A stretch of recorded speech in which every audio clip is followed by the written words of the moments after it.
this is Dr. Munyon at Exotic Vet Care, and Lizzie and I are going to show you how to do an injection on a bearded dragon or similar lizard. Now, you may need to do this usually for antibiotic injections for systemic infections. The nice thing about most injections is that they don't have to be every day, so you don't have to bother your reptile as much. So we have our medication already drawn up, and we can give the injections either subcutaneously or intramuscularly.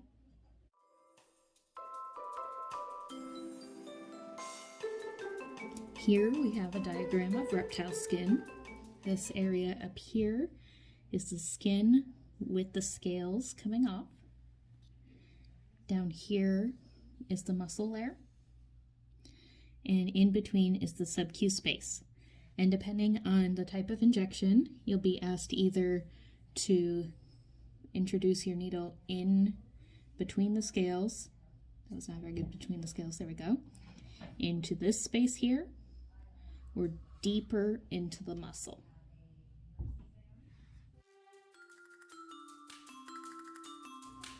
Now the instructions will tell you if you need to give the injection into the muscle or under the skin. And when we're giving injections, we want to do, I know Lizzie, the front half of the reptile.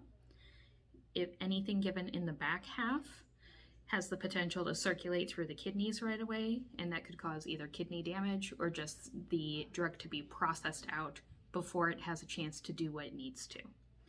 If we're going subcutaneously, we usually go for this little flap kind of behind the armpit. You can see right there.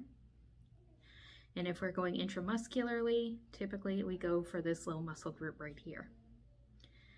So when we're going to give the injection, we have our dragon or reptile in hand. If we're going in the arm, we take our syringe, put the needle between the scales. If you try to push through the scales, it's going to be very difficult. Draw back. Make sure you're getting negative pressure.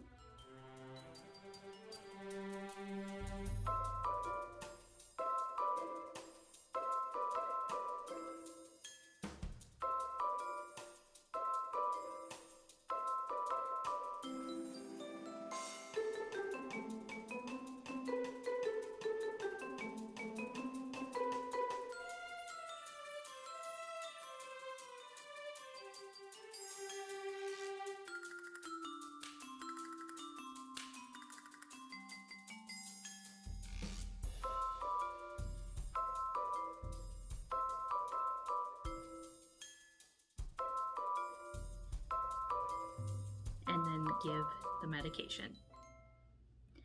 And similarly, if we're giving fluids or something subcutaneously, we go to this spot over here, and we go kind of parallel to the body, go between the scales, draw back again, make sure we're getting negative pressure, not blood or air, and then we go ahead and give our medication or fluids.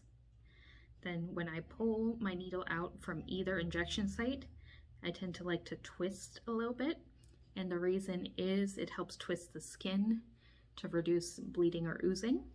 There may be a little bit. If you do see some, just put some pressure on it for a few minutes until it stops.